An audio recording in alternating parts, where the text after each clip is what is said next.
কথিকা 2 চ্যানেলের পক্ষ থেকে আপনাদের সবাইকে স্বাগত জানাচ্ছি। শুরু করছি বিভূতিভূষণ বন্দ্যোপাধ্যায় রচিত বিখ্যাত উপন্যাস মরণের ডঙ্কা বাজে। আজ পাঠ করছি প্রথম পর্ব। চাঁদপাল ঘাট থেকে রেঙ্গুনগামী মেল স্টিমার ছাড়ছে। বহু লোকজনের ভিড়। পুজোর ছুটির ঠিক পরেই বর্মা প্রবাসী 2-4জন বাঙালি পরিবার রেঙ্গুনে ফিরছে। কুলিরা মালপত্র তুলছে। দড়াদড়ি, ছোড়াছুড়ি, হৈ হৈ। ডেক যাত্রীদের গোলমালের মধ্যে জাহাজ ছেড়ে গেল। যারা আত্মীয় স্বজনকে তুলে দিতে এসেছিল তারা তীরে দাঁড়িয়ে রুমাল নাড়তে লাগল। সুরেশ্বরকে কেউ তুলে দিতে আসেনি, কারণ কলকাতায় তার জানাশোনা বিশেষ কেউ নেই। সবে চাকরিটা পেয়েছে। একটা বড় ঔষধ ব্যবসায়ী ফার্মের ক্যানভাসার হয়ে এসে যাচ্ছে রেঙ্গুন ও সিঙ্গাপুর। সুরেশ্বরের বাড়ি হুগলি জেলার একটা গ্রামে। বেজায় ম্যালেরিয়ায় দেশটা উচ্ছন্ন গিয়েছে। গ্রামের মধ্যে অত্যন্ত বন জঙ্গল। পোড়ো বাড়ির ইট স্তূপাকার হয়ে পথে যাতায়াত বন্ধ করেছে। সন্ধ্যার পর সুরেশ্বরদের পাড়ায় আলো জ্বলে না। ওদের পাড়ায় চারিদিকে বন জঙ্গল ও ভাঙা পোড়ো বাড়ির মধ্যে একমাত্র অভিবাসী সুরেশ্বররা। কোনো উপায় নেই বলেই এখানে পড়ে থাকা, নইলে কোন কালে উঠে গিয়ে শহর বাজারের দিকে বাস করতে ওরা। সুরেশ্বর বিএসসি পাশ করে এতদিন বাড়িতে বসেছিল। চাকরি মেলা দুর্ঘট, আর কেই বা করে দেবে? এইসব জন্যেই সে চেষ্টা পর্যন্ত করেনি। তার বাবা সম্প্রতি পেনশন নিয়ে বাড়ি এসে বসেছেন। খুব সামান্যই পেনশন। সে আয়ে সংসার চালানো কায় ক্লেশে হয়, কিন্তু তাও পাড়া গায়ে। শহরে সে আয়ে চলে না। বছরখানেক বাড়ি বসে থাকবার পরে সুরেশ্বর গ্রামে আর থাকতে পারল না। গ্রামে নেই লোকজন। তার সমবয়সে এমন কোনো ভদ্রলোকের ছেলে নেই যার সঙ্গে দুদণ্ড কথাবার্তা বলা যায়। সন্ধ্যা 8টার মধ্যে খেয়ে দিয়ে আলো নিভিয়ে শুয়ে পড়াই গ্রামের নিয়ম। তারপর কোনো দিকে সাড়া শব্দ নেই। ক্রমশ এ জীবন সুরেশ্বরের অসহ্য হয়ে উঠল। সে ঠিক করলে কলকাতায় এসে টিউশনি করেও যদি চালায়, তবুও তো শহরে থাকতে পারবে এখন। আজ মাস 5-6 আগে সুরেশ্বর কলকাতায় আসে এবং দেশের একজন পরিচিত লোকের মেসে ওঠে। এতদিন এক-আধটা টিউশনি করেই চালাচ্ছিল।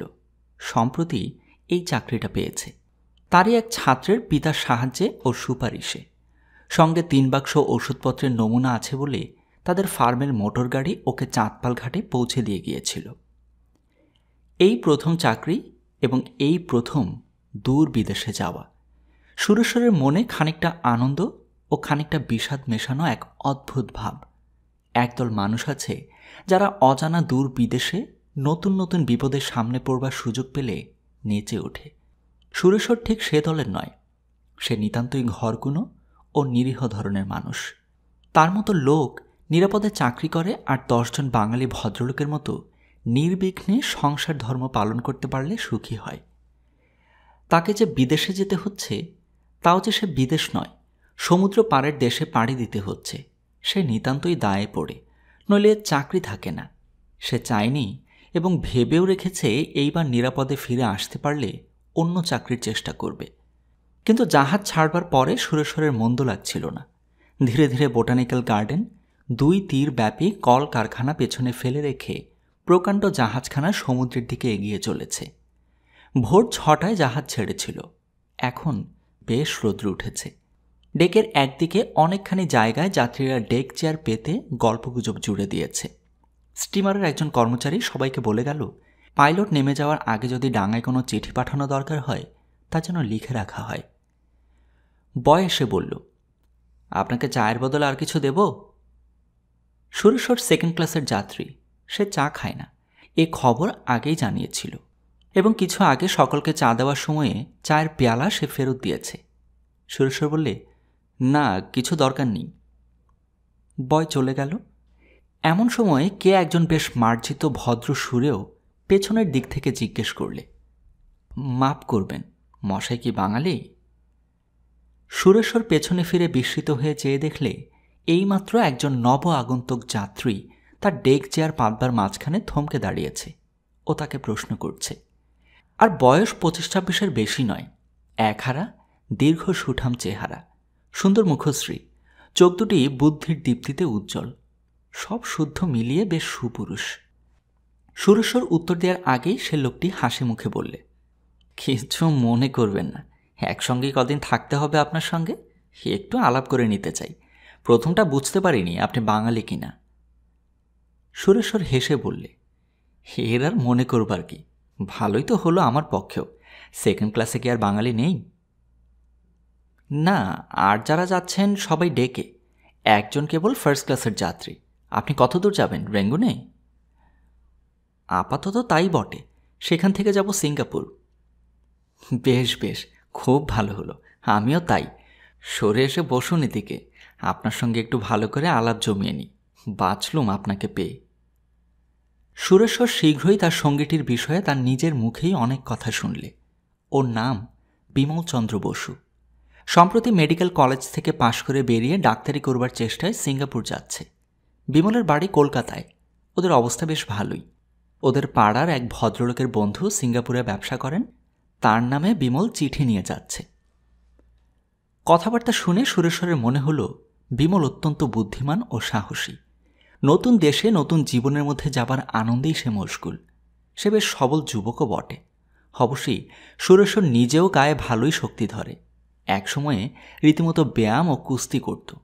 তারপর গ্রামে কয়েকদিন থাকার সময়ে সে মাটি কোপানো, কাঠ কাটা প্রভৃতি সংসারের কাজ নিজের হাতে করত বলে হাত পা যথেষ্ট শক্ত ও কর্মক্ষম। ক্রমে বেলা বেশ পড়ে এলো। সুরেশ্বর ও বিমল ডেকে বসে নানান রকম গল্প করছে। ঘড়ির দিকে চেয়ে হঠাৎ বিমল বললে, আমি একবার কেবিন থেকে আসি, আপনি বসুন। ডায়মন্ড হারবার ছাড়িয়েছে, এক্ষুনি পাইলট নেমে যাবে। আমার চিঠিপত্র দিতে হবে ওর সঙ্গে। আপনি যদি চিঠিপত্র দেন তবে এই বেলা লিখে রাখুন। সাগর পয়েন্টের বাতিঘর দূর থেকে দেখা যাওয়ার কিছু আগেই কলকাতা বন্দরের পাইলট জাহাজ থেকে নেমে একখানা স্টিম লঞ্চে কলকাতার দিকে চলে গেল। সাগর পয়েন্ট ছাড়িয়ে কিছু পরেই সমুদ্র। কোনো দিকে ডাঙা দেখা যায় না। ঈষৎ ঘোলা ও পাটকিলে রঙের জলরাশি চারিদিকে। সন্ধ্যা হয়েছে। সাগর পয়েন্টের বাতিঘরে আলো ঘুরে ঘুরে জ্বলছে। কতগুলো সাদা গাংচিল জাহাজের বেতারের মাস্তুলের উপর উঠছে। ঠান্ডা হাওয়ায় শীত করছে বলে বিমল কেবিন থেকে ওভারকোটটা আনতে গেল। সুরেশ্বর ডেকে বসে রইল। জ্যোৎস্নার রাত। ডেকের রেলিংয়ের ধারে চাঁদের আলো এসে পড়েছে। সুরেশ্বরের মন এই সন্ধ্যায় খুবই খারাপ হয়ে গেল, হঠাৎ বাড়ির কথা ভেবে, বৃদ্ধ বাপমায়ের কথা ভেবে, আসবার সময়ে বোন প্রভার অশ্রুসজল করুণ মুখখানের কথা ভেবে। পূর্বেই বলেছি, সুরেশ্বর নিরীহ প্রকৃতির ঘরোয়া ধরনের লোক। বিদেশে যাচ্ছে তার নিজের ইচ্ছার বিরুদ্ধে, চাকরির খাতিরে। বিমল যদিও সুরেশ্বরের মতো ঘর কোনো নয়, তবুও তার সিঙ্গাপুরে যাবার মধ্যে কোনো দুঃসাহসিক প্রচেষ্টা ছিল না। সে চিঠি নিয়ে যাচ্ছে পরিচিত বন্ধুর নিকট থেকে সেখানকার লোকের নামে। তারা ওকে সন্ধান দেবে বলে, পরামর্শ দিয়ে সাহায্য করবে। তারপর বিমল সেখানে একখানা বাড়ি ভাড়া নিয়ে গেটের গায়ে নাম খোদাই পেতলের পাত বসিয়ে শান্ত ও সুবোধ বালকের মতো ডাক্তারি আরম্ভ করে দেবে। এই ছিল তার মতলব।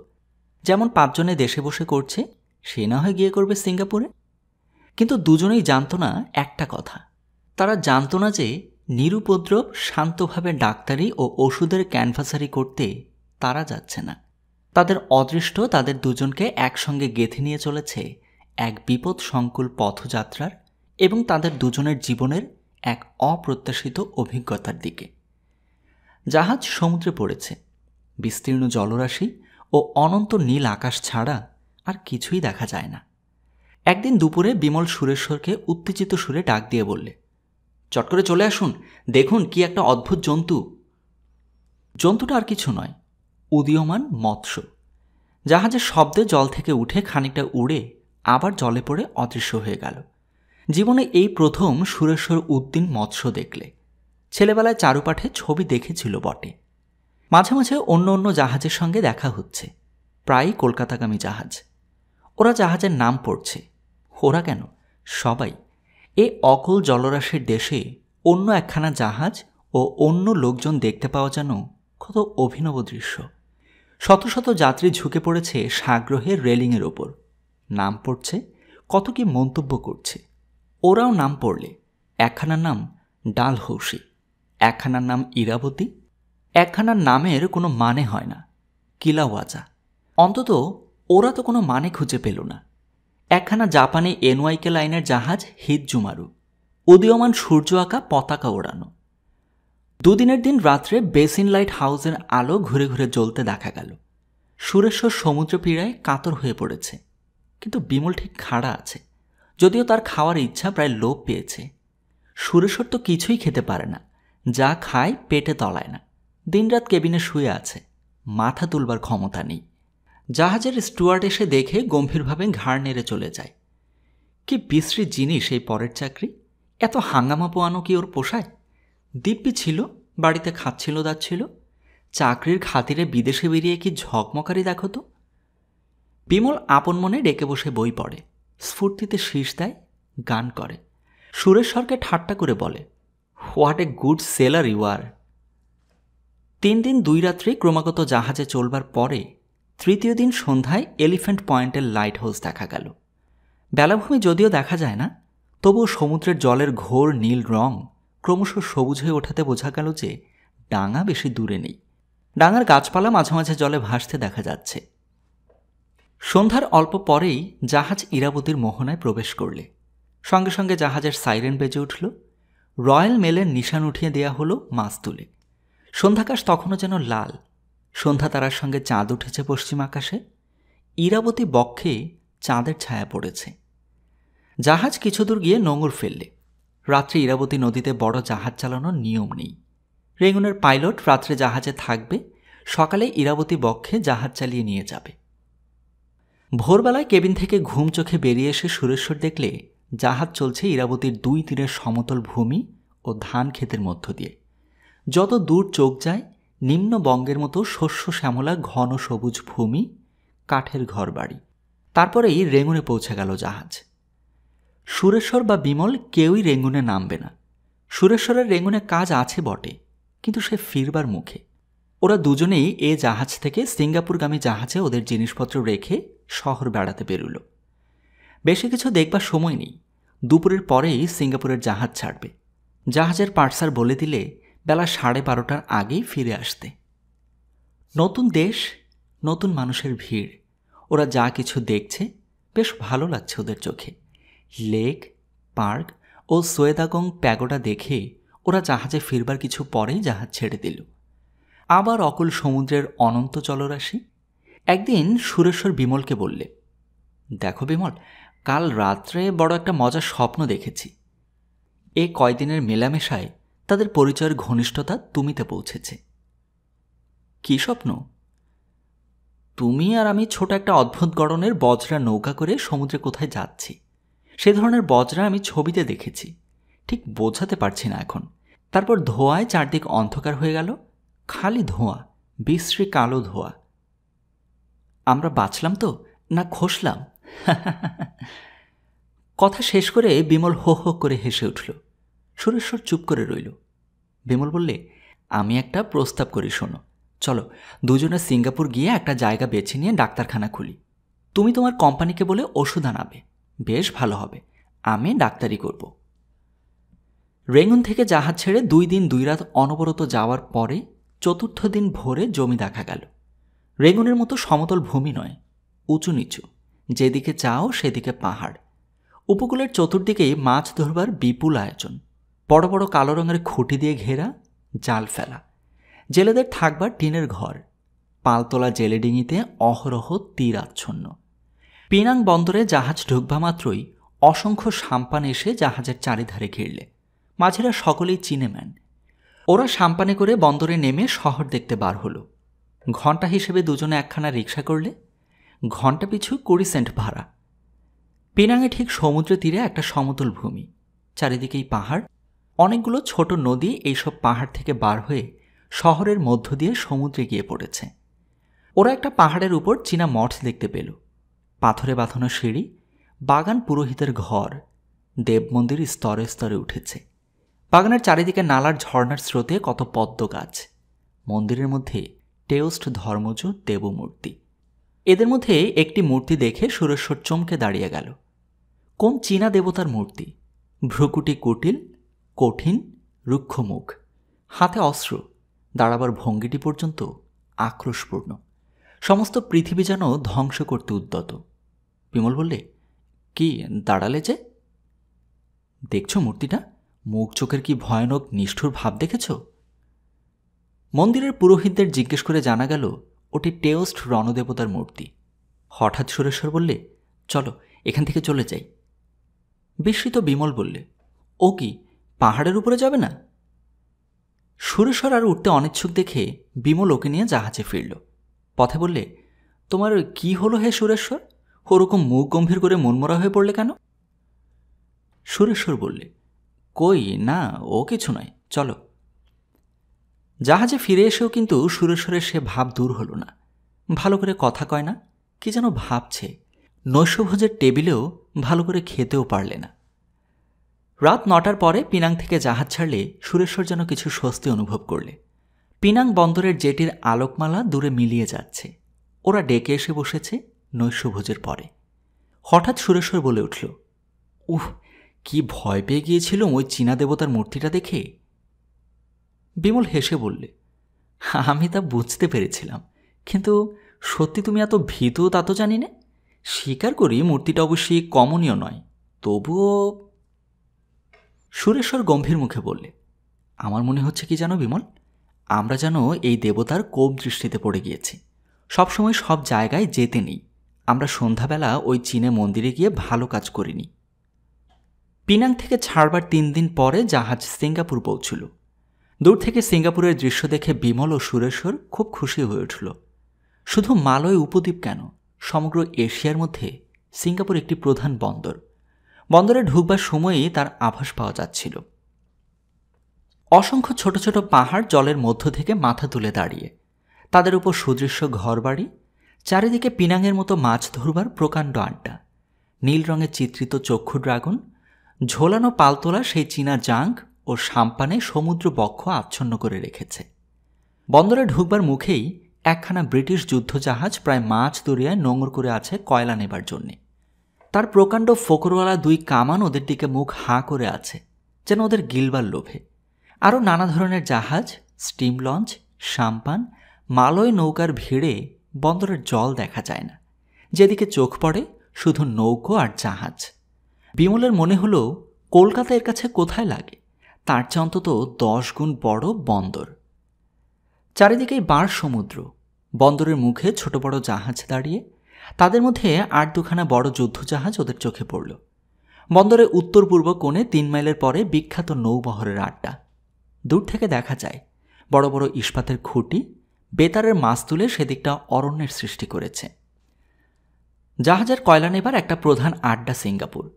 পূর্ব দিক থেকে পশ্চিম ও দক্ষিণ থেকে পূর্বগামী সব রকম জাহাজকেই এখানে দাঁড়াতে হবে কয়লার জন্য।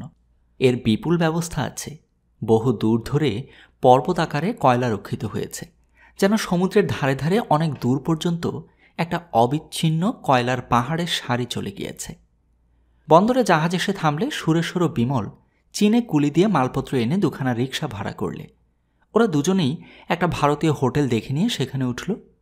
বিকালের দিকে সুরেশ্বর তার ওষুধের ফার্মের কাজে কয়েক জায়গায় ঘুরে এলো।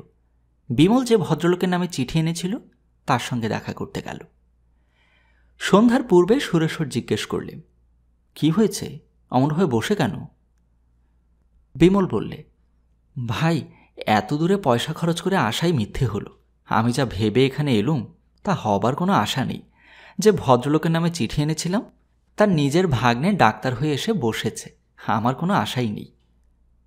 সুরেশ্বর বললে, তাতে কি হয়েছে? এত বড় সিঙ্গাপুর শহরে 2জন বাঙালি ডাক্তারের স্থান হবে না? খেপেছ তুমি? আমি ওষুধের দোকান খুলছি, তুমি সেখানে ডাক্তার হয়ে বসো, দেখো কি হয় না হয়।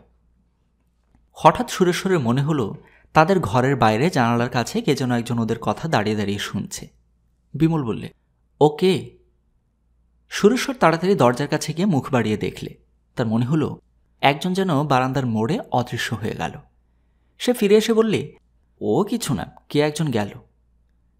তারপর ওরা দুজনে অনেক রাত পর্যন্ত সিঙ্গাপুরের ভারতীয় পাড়ায় একখানা ওষুধের দোকান খুলবার সম্বন্ধে জল্পনা কল্পনা করলে।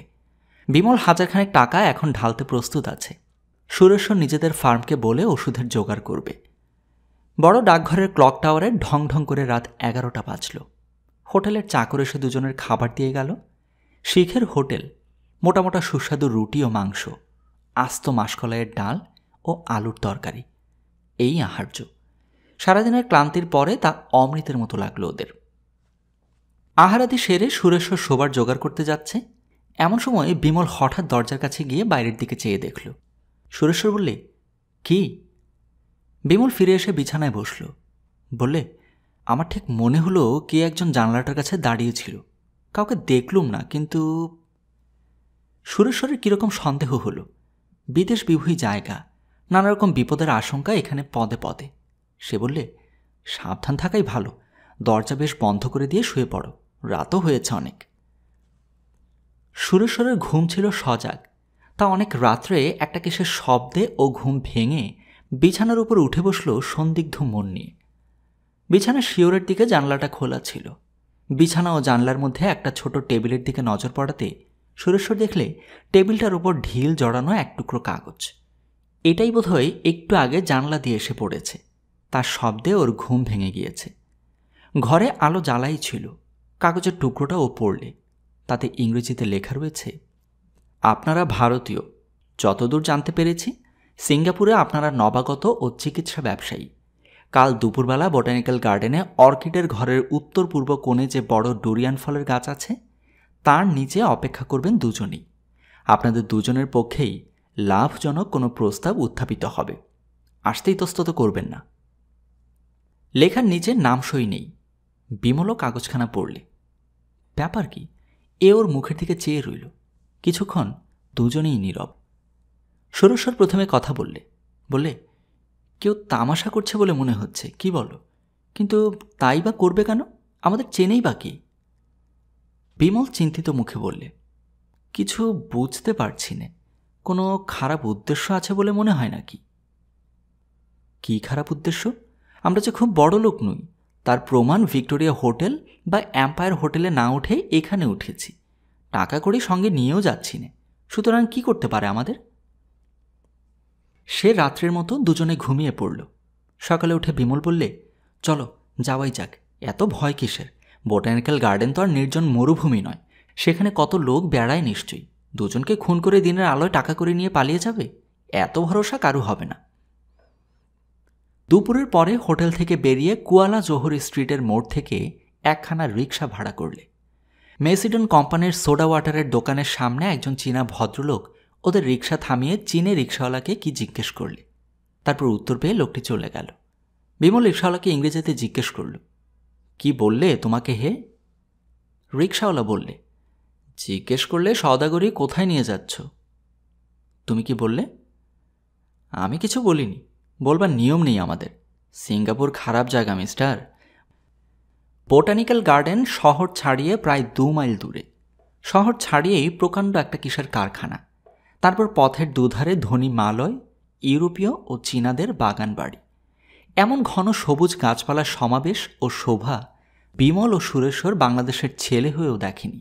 কারণ বিষুব রেখার নিকটবর্তী এইসব স্থানের মতো উদ্ভিদ সংস্থান ও প্রাচুর্য পৃথিবীর অন্য কোথাও হওয়া সম্ভব নয়। মাঝে মাঝে রবারের বাগান। বোটানিক্যাল গার্ডেনে পৌঁছে ওরা রিক্সাওয়ালাকে ভাড়া দিয়ে বিদায় করল। প্রকাণ্ড বড় বাগান, কত ধরনের গাছপালা, বেশিরভাগই মালয় উপদ্বীপজাত। বড় বড় রুটি ফলের গাছ। ডুরিয়ান পাকবার সময় বলে ডুরিয়ান ফলের গাছের নিচে দিয়ে যেতে পাকা ডুরিয়ান ফলের দুর্গন্ধ বেরোচ্ছে। সিঙ্গাপুর বোটানিক্যাল গার্ডেনের নারিকেলকুঞ্জ একটি অদ্ভুত সৌন্দর্যময় স্থান। এত উঁচু নারিকেল গাছের এমন ঘন সন্নিবেশ ওরা কোথাও দেখেনি। নিস্তব্ধ দুপুরে নারিকেল বৃক্ষশ্রেণীর মাথায় কি পাখি ডাকছে সুস্বরে। আকাশ সুনীল। জায়গাটা বড় ভালো লাগলো ওদের। অর্কিড হাউস খুঁজে বার করে তার উত্তর পূর্ব কোণে সত্যিই খুব বড় একটা ডুরিয়ান ফলের গাছ দেখা গেল। সে গাছেরও ফল পেকে যথারীতি দুর্গন্ধ বেরুচ্ছে। বিমল বললে, একটু সতর্ক থাকো, দেখা যাক না কি হয়। সবুজ টিয়ার ঝাঁক গাছের ডালে ডালে উড়ে বসছে। একটা অপূর্ব শান্তি চারিদিকে। ওরা দুজনে ডুরিয়ান গাছের ছায়ায় শুকনো তালপাতা পেতে বসে অপেক্ষা করতে লাগল। মিনিট 3ও হয়নি, এমন সময় কিছু দূরে এক মাদ্রাজি ও একজন চীনা ভদ্রলোককে ওদের দিকে আসতে দেখা গেল। সুরেশ্বর ও বিমল দুজনেই উঠে দাঁড়ালো। ওরা কাছে এসে অভিবাদন করলে। মাদ্রাজি ভদ্রলোকটি অত্যন্ত সুপুরুষ ও সুবেশ। তিনি বেশ পরিষ্কার ইংরেজিতে বললেন, আপনারা ঠিক এসেছেন তাহলে। তিনি মিস্টার আচিন, স্থানীয় কনসুলেট অফিসের মিলিটারি অ্যাটাচে। আমার নাম সুব্বা রাও। পরস্পরের অভিবাদন বিনিময় শেষ হবার পর চারজনই সেই ডুরিয়ান গাছের তলায় বসল। সমগ্র বোটানিক্যাল গার্ডেনে এর চেয়ে নির্জন স্থান আছে কিনা সন্দেহ। সুব্বারাও বললেন, প্রথমেই একটা কথা জিজ্ঞেস করি, আপনারা দুজনেই উপাধিকারী ডাক্তার তো? সুরেশ্বর বললে, সে ডাক্তার নয়, ওষুধ ব্যবসায়ী। বিমল পাশ করা ডাক্তার। এ কথার উত্তরে আচিন বললে, দুজনকেই আমাদের দরকার। একটা কথা প্রথমেই বলি, আমাদের দেশ ঘোর বিপন্ন। আমরা ভারতের সাহায্য চাই। জাপান অন্যায়ভাবে আমাদের আক্রমণ করছে। দেশে খাদ্য নেই, ওষুধ নেই, ডাক্তার নেই। আমরা গোপনে ডাক্তারি ইউনিটি গঠন করে দেশে পাঠাচ্ছি, কারণ আইনত বিদেশ থেকে আমরা তা সংগ্রহ করতে পারি না। আপনারা বুদ্ধের দেশের লোক, আমরা আপনাদের মন্ত্র শিষ্য। আমাদের সাহায্য করুন। এর বদলে আমাদের দরিদ্র দেশ $200 মাসিক বেতন ও অন্যান্য খরচ দেবে। এখন আপনারা বিবেচনা করে বলুন আপনাদের কি মত। সুরেশ্বর বললে, যদি রাজি হই কবে যেতে হবে? 1 সপ্তাহের মধ্যে। লুকিয়ে যেতে হবে, কারণ এখন হংকং যাবার পাসপোর্ট আপনারা পাবেন না। আমার গভর্নমেন্ট সে ব্যবস্থা করবেন ও আপনাদের এখানে এই 1 সপ্তাহ থাকার খরচ বহন করবেন। আপনারা যদি রাজি হন, আমার গভর্নমেন্ট আপনাদের কাছে চিরকাল কৃতজ্ঞ থাকবেন। সুব্বারাও বললেন, জবাব এক্ষুনি দিতে হবে না, ভেবে দেখুন আপনারা। আজ সন্ধ্যাবেলা জোহর স্ট্রিটের বড় পার্কের ব্যান্ড স্ট্যান্ডের কাছে আমিও আচিন থাকব, কিন্তু দয়া করে কাউকে জানাবেন না। ওরা চলে গেলে বিমল বললে, কি বলো সুরেশ্বর, শুনলে তো সব ব্যাপার? সুরেশ্বর বললে, চলো যাই। এখন আমাদের বয়স কম, দেশ বিদেশে যাবার তো এই সময়। একটা বড় যুদ্ধের সময় মেডিকেল ইউনিটে থাকলে ডাক্তার হিসেবে তোমারও অনেক জ্ঞান হবে। চীন দেশটাও দেখা হয়ে যাবে পরের পয়সায়। বিমল বললে, আমার তো খুবই ইচ্ছে, শুধু তুমি কি বলো তাই ভাবছিলুম। সন্ধ্যাবেলায় ওরা এসে জোহর স্ট্রিটের পার্কের ব্যান্ড স্ট্যান্ডের কোণে আচিন ও সুব্বারাওয়ের সাক্ষাৎ পেলে। ওদের সব কথাবার্তা শুনে আচিন বললে, তাহলে আপনাদের রওনা হতে হবে কাল রাত্রে। কদিন আপনাদের হোটেলের বিল যা হয়েছে তা কাল বিকেলেই চুকিয়ে দিয়ে জিনিসপত্র নিয়ে আপনারা এইখানে অপেক্ষা করবেন। বাকি ব্যবস্থা আমি করব। আর এই নিন। কথা শেষ করে বিমলের হাতে একখানা কাগজ গুজে দিয়ে আচিন ও সুব্বারাও চলে গেলেন। বিমল খুলে দেখলে কাগজখানায় $100 নোট। পরদিন সকাল থেকে ওরা বাড়িতে চিঠিপত্র লেখা, কিছু কিছু জিনিসপত্র কেনা ইত্যাদি নিয়ে ব্যস্ত রইল। বৈকালে নির্দেশ মতো আবার ব্যান্ড স্ট্যান্ডের কোণে এসে দাঁড়ালো। একটু পরেই আচিন এলেন। বিমলকে জিজ্ঞেস করলেন, আপনাদের জিনিসপত্র? হোটেলেই আছে। হোটেলে রেখে ভালো করেননি। একখানা ট্যাক্সি নিয়ে হোটেলে গিয়ে জিনিসপত্র তুলে এখানে নিয়ে আসুন। আমি এখানেই থাকি। পার্কের কোণে ছোট রাস্তাটার উপর গাড়ি দাঁড় করিয়ে হর্ন দিতে বলবেন। আপনাদের আর কিছু লাগবে? না ধন্যবাদ, যা দিয়েছেন তাই যথেষ্ট। আধ ঘন্টার মধ্যেই বিমল ও সুরেশ্বর ট্যাক্সিতে ফিরে পার্কের কোণে দাঁড়িয়ে হর্ন দিতে লাগল। আচিন এসে ওদের গাড়িতে উঠে মালয় ভাষায় ড্রাইভারকে কি বললেন। সে ট্যাক্সি বড় পোস্ট অফিসের সামনে এসে দাঁড় করালো। বিমল বললে, এখানে কি হবে? বিমলের কথা শেষ হতে না হতে ওদের ট্যাক্সির পাশে একখানা নীল রঙের হুইপেড গাড়ি এসে দাঁড়ালো। স্টিয়ারিং ধরে আছে একজন চীনা ড্রাইভার। আচিন বললে, উঠুন পাশের গাড়িতে। পরে তার ইঙ্গিত মতো দুজন ড্রাইভার মিলে জিনিসপত্র সব নতুন গাড়িখানায় তুলে দিলে। গাড়ি যখন তীর বেগে সিঙ্গাপুরের অজানা বড় রাস্তা বেয়ে চলেছে, তখন বিমল বললে, অত সদরে দাঁড়িয়ে ও ব্যবস্থা করলেন কেন? কেউ যদি টের পেয়ে থাকে? আচিন বললেন, কেউ করবে না জানি বলেই ওই ব্যবস্থা। এ সময়ে চীনা ডাক নিতে রোজ কনসুলেট অফিসের লোক ওখানে আসবে, সকলেই জানে। আমার পরনে কনসুলেট ইউনিফর্ম। আমি লুকিয়ে কোনো কাজ করতে গেলেই সন্দেহের চোখে লোকে দেখবে। সদরে কেউ কিছু হঠাৎ মনে করবে না। একটু পরেই সমুদ্র চোখে পড়ল, নারিকেল শ্রেণীর আড়ালে। শহর ছাড়িয়ে একটু দূরে একটা নিভৃত স্থানে এসে গাড়ি একটা বাংলোর কম্পাউন্ডের মধ্যে ঢুকল। পাশেই নীল সমুদ্র। আচিন বললে, এখানে নামতে হবে। বাংলোর একটা ঘরে ওদের বসিয়ে আচিন বললেন, আমি যাই। এখানে নিশ্চিন্ত মনে থাকুন, কোনো ভয় নেই। যথাসময়ে আপনাদের খাবার দেওয়া হবে। বাকি ব্যবস্থা সব রাত্রে। তিনি চলে গেলেন। একটু পরে জনৈক চীনা ভৃত্য ছোট ছোট পেয়ালায় সবুজ চা ও কুমড়োর বীজের কেক নিয়ে ওদের সামনে রাখলে। বিমল বললে, এ আবার কি চিজ বাবা, ইঁদুর ভাজা টাজা নয় তো? সুরেশ্বর বললে, ইঁদুর নয়, কুমড়োর বীচি, তাই স্পষ্ট টের পাওয়া যাচ্ছে। তবে ইঁদুর খাওয়া অভ্যেস করতে হবে, নইলে হরিমটর খেয়ে থাকতে হবে চীন দেশে। নইলে হরিমটর খেয়ে থাকতে হবে চীন দেশে। কিন্তু কেকগুলো ওদের মন্দ লাগলো না। চা পানের পরে ওরা বাংলোর চারিধারে একটু ঘুরে বেড়ালে।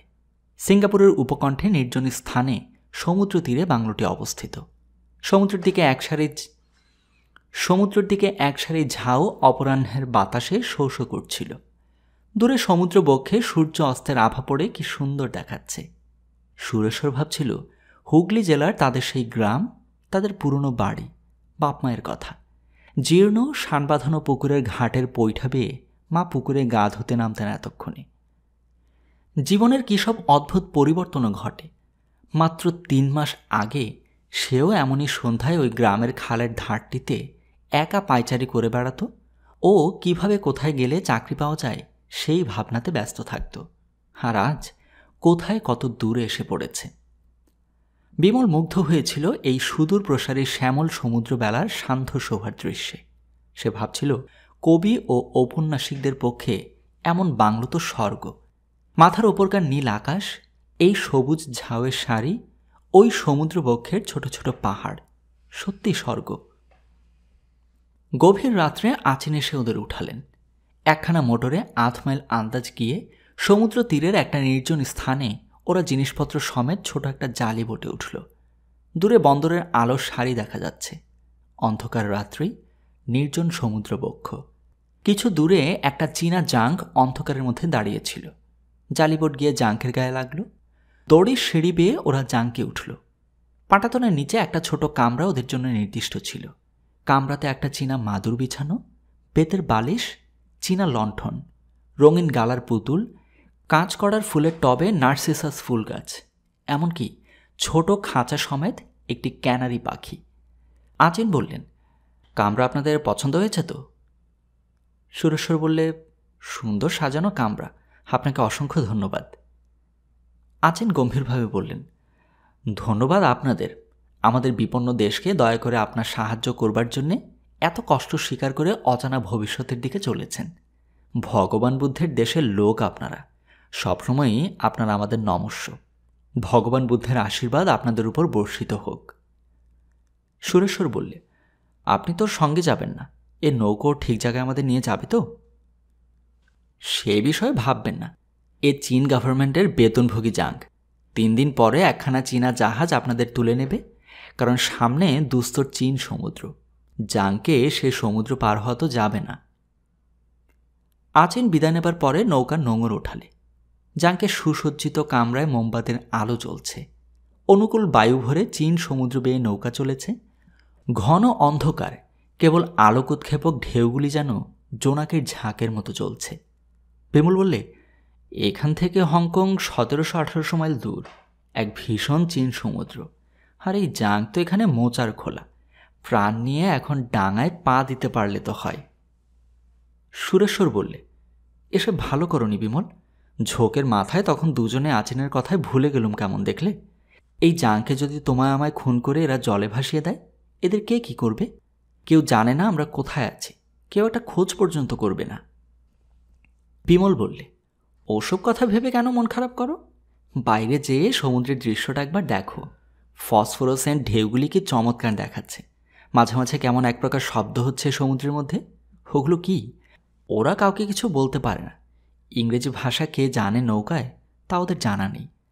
রাত্রে ওদের ঘুম হলো না। ক্রমে পূর্ব দিক ফর্সা হয়ে এলো। রাত ভোর হয়ে গেল। একটু পরে সূর্য উঠল। সকাল থেকে নৌকা ভয়ানক নাচুনি ও দুলুনি শুরু করে দিল। চীন সমুদ্র অত্যন্ত বিপজ্জনক, সর্বদা চঞ্চল, ঝড় তুফান লেগেই আছে।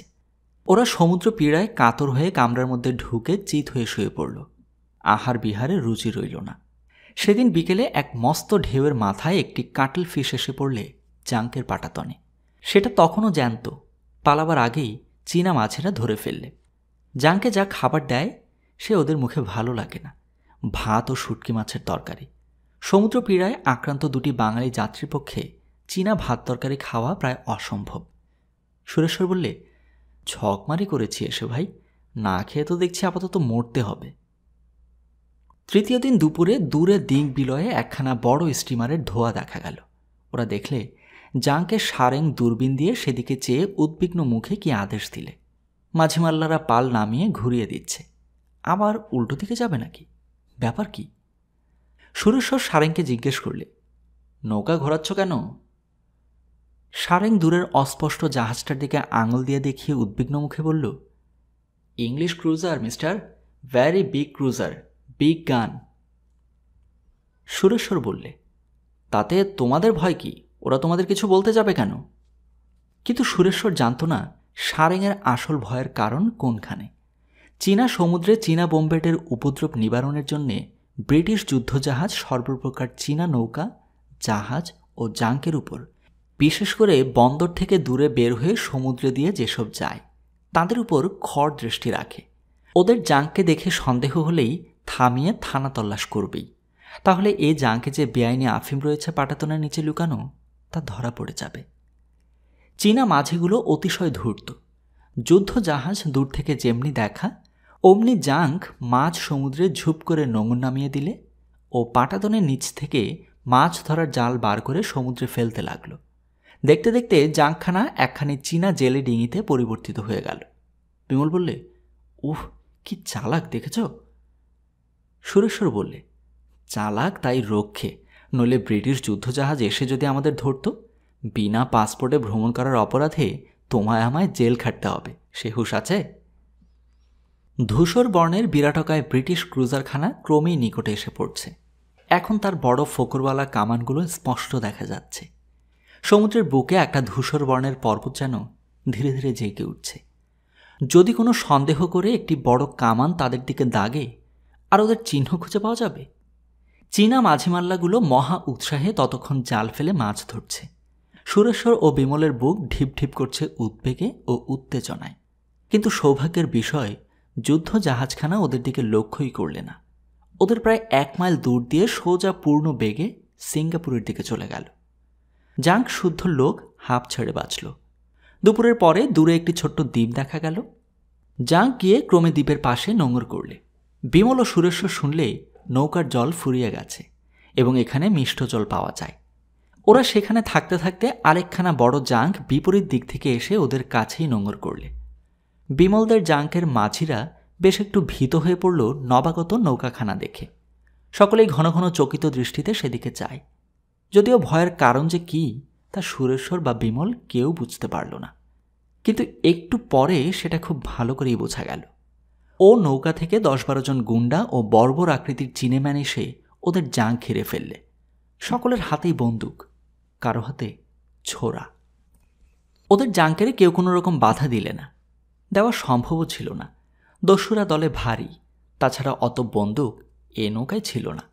সকলের মুখ বেঁধে ওরা নৌকায় যা কিছু ছিল সব কেড়ে নিয়ে নিজেদের জাঙ্কে ওঠালে। বিমল ও সুরেশ্বরের কাছে যা ছিল সব গেল, আচিন প্রদত্ত $100 নোটখানা পর্যন্ত। কারণ সেখানা ভাঙাবার দরকার না হওয়ায় ওদের বাক্সেই ছিল। চীন সমুদ্রের বোম্বেটের উপদ্রব সম্বন্ধে বিমল ও সুরেশ্বর অনেক কথা শুনেছিল। সিঙ্গাপুরে আরও শুনেছিল যে জাপানের সঙ্গে যুদ্ধ আসন্ন হওয়ায় সমস্ত হংকংয়ের নিকটবর্তী সমুদ্রে জড়ো হচ্ছে। এদিকে সুতরাং বোম্বেটেদের মাহেন্দ্রক্ষণ উপস্থিত। চীন ও মালয় জলদস্যুরা শুধু লুটপাট করেই ছেড়ে দেয় না, যাত্রীদের প্রাণ নষ্টও করে। কারণ এরা বেঁচে ফিরে গিয়ে অত্যাচারের সংবাদ সিঙ্গাপুর বা হংকংয়ে প্রচার করলেই চীন ও ব্রিটিশ গভর্নমেন্ট কড়াকড়ি পাহারা বসাবে সমুদ্রে। মরা মানুষ কোনো কথা বলে না। এই প্রাচীন নীতি অনেক ক্ষেত্রেই বড় কাজ দেয়। দেখা গেল বর্তমান দস্যুরা এ নীতি ভালোভাবেই জানে। কারণ জিনিসপত্র ওদের জাঙ্কে রেখে এসে ওরা আবার ফিরে এলো বিমলদের নৌকায়, যেখানে পাটাতনের উপর মাঝিমল্লার দল সারি সারি মুখ ও হাত পা বাঁধা অবস্থায় পড়ে আছে। বিমল ছিল নিজের কামরায়। সুরেশ্বর কোথায় বিমল তা জানে না। একজন বদমাইশকে ছোড়া হাতে ওর কামরায় ঢুকতে দেখে বিমল চমকে উঠল। লোকটা সম্ভবত চীনাম্যান, বয়স আন্দাজ 30, সার্কাসের পালোয়ানের মতো জোয়ান, নীল ইজের আর একটি বুক কাটা কোর্তা গায়ে। মুখখানা দেখতে খুব কুশ্রী নয়, কিন্তু কঠিন ও নিষ্ঠুর।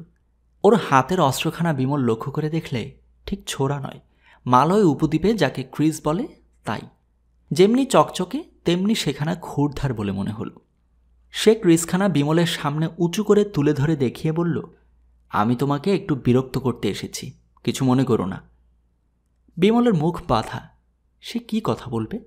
লোকটা পকেট থেকে একটা চামড়ার থলি বার করে সেটার মুখ খুলে বিমলের চোখের সামনে মেলে ধরলে। শুকনো আমচুরের মতো কতগুলো কি জিনিস তার মধ্যে রয়েছে। বিমল অবাক হয়ে ভাবছে, এই জিনিসগুলো কি, বা তাকে এগুলি দেখানোর সার্থকতাই বা কি। এমন সময় লোকটা একটা শুকনো আমচুর বার করে ওর নাকের সামনে ধরে বলে, চিনতে পারলে না কি জিনিস? বিমল এতক্ষণে জিনিসটা চিনতে পারলে এবং চিনে ভয়ে ও বিস্ময়ে শিউরে উঠল। সেটা একটা কাটা শুকনো কান, মানুষের কান। লোকটা হা হা করে নিষ্ঠুর বিদ্রুপের হাসি হেসে বললে, বুঝেছ এবার? হ্যাঁ, ওটা আমার একটা বাতিক, মানুষের কান সংগ্রহ করা। তোমাকেও তোমার কান দুটির জন্য একটুখানি কষ্ট দেব, আশা করি মনে কিছু করবে না। এসো, একটু এগিয়ে এসো দেখি।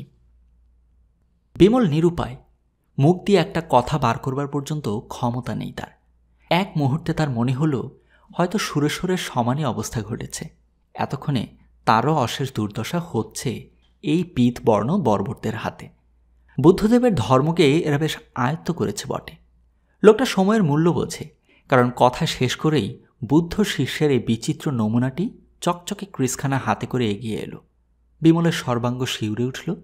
মুখ দিয়ে একটা অস্পষ্ট আর্তনাদ বার হতে চেয়েও হলো না। সে প্রাণপণে দুই চোখ বুঝলে।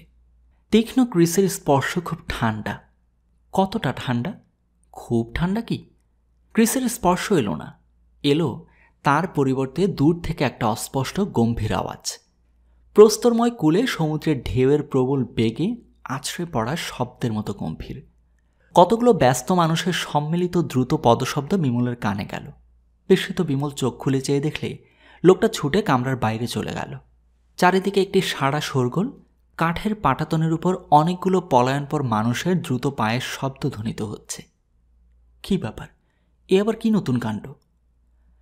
পরক্ষণেই বিমলের মনে হলো তাদের জাঙ্কখানা একটা প্রকাণ্ড দুলুনি খেয়ে একেবারে কাত হয়ে পড়বার উপক্রম করেই পর মুহূর্তে ঢেউয়ের তালে যেন আকাশে ঠেলে উঠল। নোংরের শিকলে কর্কশ শব্দে টান ধরল। মজবুত শিকল না হলে সেই হ্যাঁচকা টানে ছিঁড়ে যেত নিশ্চয়ই। একটু পরে বিমলদের নৌকার একজন জোয়ান মাঝি ওর কামরায় ঢুকে হাত পায়ের বাঁধন কেটে দিল। তখনও পাশে কোথায় খুব হইচই হচ্ছে। বিমল বললে, ব্যাপার কি বলো তো, আমার বন্ধুটি কোথায়? মাঝি বললে, সে ভালোই আছে। বলেই সে বাইরে চলে গেল। বেশি কথা বলে না দেশের লোক। বিমল তাড়াতাড়ি কামরার বাইরে এসে দেখলে সামনে এক অদ্ভুত ব্যাপার। নবাগত বোম্বেটের জাঙ্কখানা কঠিন প্রস্তরময় ডাঙায় ধাক্কা খেয়ে জখম হয়েছে। আর অল্প দূরেই সমুদ্র বক্ষে এমন একটা অদ্ভুত দৃশ্য দেখলে যা জীবনে কখনো দেখেনি। আকাশ থেকে কালো মোটা থামের মতো একটা জিনিস নেমে সমুদ্রের জলে মিশে গিয়েছে। সে জিনিসটা আবার চলনশীল। হালকা রবারের বেলুন বা ফানুসের মতো অত বড় কালো মোটা থামটা বায়ুর গতির সঙ্গে ধীরে উত্তর থেকে দক্ষিণে ভেসে চলেছে। এই সময় সুরেশ্বর ও জাঙ্কের সারেং এসে ওদের পাশে দাঁড়ালো। সারেং বললে, ওহ, কত বড় জোড়া জলস্তম্ভ মিস্টার।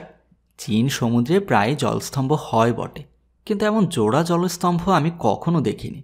ওই জলস্তম্ভটা আজ আমাদের বাঁচিয়ে দিয়েছে। ওই কালো মোটা থামের মতো ব্যাপারটা তাহলে জলস্তম্ভ। ছবিতে দেখেছে বটে, কিন্তু বিমল বা সুরেশ্বর জীবনে এই প্রথম জিনিসটা দেখলে। প্রথম পর্বের সমাপ্তি এখানেই।